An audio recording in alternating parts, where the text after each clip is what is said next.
ഇപ്പൊ ആ എന്താ ഒരു ഫീൽ. അയ്യോ ചിരി കണ്ടോ? വിക്രത്തിന്റെ ചിരി കാണണമെങ്കിൽ നമ്മുടെ ഇന്റർവ്യൂല് ഇടയ്ക്കിടയ്ക്ക് നോക്കിയാൽ മതി. ഇത്ര ക്യൂട്ടായിട്ട് എന്താ നാണത്തോടു കൂടിയുള്ള ചിരിയാണെന്ന് നോക്കിയേ. ചിരിക്കാനും അയ്യോ പെട്ടുപോയി. ആ ശരി, വേതാളത്തിനെ തൊട്ടാൽ വിക്രമിന്റെ കയ്യിൽ നിന്ന് കിട്ടും മക്കളെ. ഓക്കെ, വേദ ഈ തെമ്മാടിക്കുള്ളതാ. വായിച്ചിരുന്നു. അതുവരെ എത്തിയോന്ന് അറിയില്ല. അല്ല, എന്നെ തൊട്ടാ ഇടിക്കും. അത് ഏത് സ്ത്രീനെ തൊട്ടാലും വിക്രം ഇടിക്കും. അല്ലാതെ വേദയോട് വേദയോട് അങ്ങനെയല്ല. ആരാള് ഇപ്പൊ രാധയെ തൊട്ടാലും ഇടിക്കും. രാധയെ തൊട്ടിട്ട് ഇടിച്ചിട്ടുണ്ട്. അപ്പൊ അങ്ങനെ സുരഭി പോവാന്ന് പറഞ്ഞ നേരത്തല്ലേ, അപ്പൊ ഒരു പോസ്റ്റ് ഇങ്ങനെ വന്നിട്ടുണ്ടായിരുന്നു. എന്താ, ഞങ്ങളുടെ വേദ ഇന്ന് വിക്രമാദിത്യന്റെ വേതാളമായിട്ട് ഉണ്ടാവും എന്ന് പറഞ്ഞിട്ടൊരു പോസ്റ്റ് ഒക്കെ ഇട്ടിട്ടുണ്ടായിരുന്നു. വിക്രമാദിത്യം വേതാളം എന്നുള്ള സാധനം ആളുകൾക്ക് ഭയങ്കര ഉള്ളിലങ്ങ് പതിഞ്ഞിരിക്കും അല്ലേ. ഇനി ശിവാഞ്ജലിക്ക് ശേഷമുള്ള ഏഷ്യാനെറ്റിലെ അടിപൊളി കോംബോ, അതും കൊറേ പേര് അങ്ങനെ പറയാറുണ്ട്. ഉണ്ട് അല്ലേ? സാന്ത്വനത്തിലെ അല്ലേ അല്ലേ? ഓക്കെ. കാന്താരി എന്താണ്? കലിപ്പനും കാന്താരി ആണോ? കാന്താരിയും അങ്ങനെയാ പറയുന്നത്. ഓക്കെ. എക്സ്പ്രഷൻ ക്വീൻ വേദ ആണോ? കേട്ടിട്ടില്ലേ? ഉറപ്പായിട്ടും ഭയങ്കര എക്സ്പ്രഷൻസ് ആണ്. അല്ലെങ്കിൽ ഞാൻ എക്സ്പ്രഷൻ ആണ്. ഞാൻ ജനറലി ആണോ?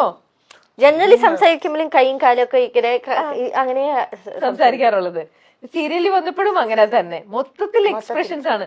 പാവം പ്രണവ് ആലോചിച്ച് നോക്കിയേ. എന്റെ എക്സ്പ്രഷൻ ആണ്.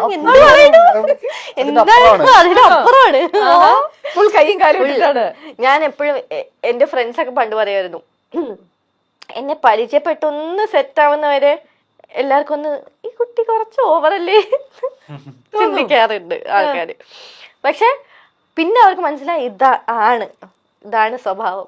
അത് കഴിഞ്ഞ് ഞാൻ എന്ത് ചെയ്താലും അറിയാം. ഇപ്പൊ ഞാൻ എന്റെ ഫ്രണ്ട്സിന്റെ കൂടെയൊക്കെ ഇരിക്കുമ്പോ ഞാൻ ഇപ്പൊ ശബ്ദം മാറ്റി സംസാരിച്ചാലും അവർക്കൊരു മാറ്റവും കാണില്ല. അവരിങ്ങനെ അവളെന്തോ വട്ട് ചെയ്യണു, ആ ഒരു ഇതാണ്.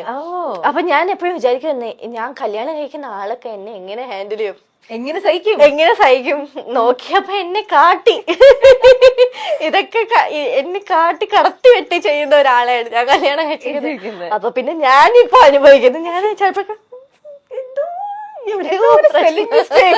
ഇത്രക്കൊക്കെ വേണോ? ഓക്കെ. സീരിയലിനകത്തുനിന്ന് പോയ ഒരാളുണ്ടല്ലോ, നമുക്ക് അവരെ കുറിച്ചും കൂടെ പറയണ്ടേ? പ്രഗ്നന്റ് ആയിട്ട് അലീനയുടെ കാര്യം ഞാൻ പറഞ്ഞു, പേര് പറഞ്ഞായിരുന്നു. അലീന ഞാനും ഭയങ്കര കമ്പനിയാ, ഭയങ്കര അറ്റാച്ച്മെന്റ്. അപ്പൊ അലീനയുടെ വീട്ടില് ഞങ്ങൾ ഒരു ദിവസം പോയായിരുന്നു അല്ലെ. ഒരു വീഡിയോ നിങ്ങൾ ഇട്ടില്ലേ? പട്ടിക്കുട്ടി. അലീനയ്ക്ക് 2 പട്ടിയുണ്ട്. അപ്പൊ നമ്മള് കാണാൻ പോയിരുന്നു. ഭയങ്കര ഇമോഷണൽ ആയിരുന്നു ആ ഒരു ആക്ച്വലി ഭയങ്കര സങ്കടമായിരുന്നു. ബ്രേക്ക് എടുക്കാൻ മടിയായിരുന്നു ആൾക്ക്. ബട്ട് അതെ, ഇങ്ങനെ ഒരു സിറ്റുവേഷൻ ആയതുകൊണ്ട് ഒന്നും ചെയ്യാൻ പറ്റില്ല. ശരിക്കും വേദയുടെ വീട് എന്താണ്, ജഡ്ജിന്റെ വീട്ടിൽ ഷൂട്ട് ഉണ്ടാകുമ്പോ എനിക്ക് ഷൂട്ട് ഉണ്ടാവാറില്ല. ഉണ്ടെങ്കിലും വേദനെ കൊണ്ടാക്കുന്ന സീനോ കൊണ്ടുവരുന്ന സീനോ എന്തെങ്കിലും വഴക്കുണ്ടാക്കുമ്പോ വളരെ കുറച്ച് സീനാ. പക്ഷെ എനിക്ക് അന്നത്തെ ദിവസം ഷൂട്ട് ഉണ്ടാവില്ല. എനിക്ക് അന്ന് ബ്രേക്ക് ആയിരിക്കും. പക്ഷെ ഞാൻ രാവിലെ കുളിച്ച് അങ്ങോട്ട് പോകും. എന്നിട്ട് രാവിലെ തൊട്ട് വൈകിട്ട് വരെ അവിടെ ഇരുന്ന് അവരുടെ കൂടെ വർത്താനം പറ. അതുകൊണ്ട് ഭയങ്കര കമ്പനിയാണ്. ഇവിടുത്തെ വീട്ടിലെ പോലെ തന്നെ അവിടുത്തെ വീട്ടിലും കമ്പനിയാണ്. അവരായിട്ട് കോമ്പിനേഷൻ സീൻ ഇല്ലെങ്കിൽ പോലും കമ്പനിയാണ്. അപ്പൊ ഞങ്ങൾ ആ സമയത്ത് വ്ളോഗ് ചെയ്യാറുണ്ട്. അവരൊക്കെ വ്ളോഗ് ഒക്കെ വരാറുണ്ട്.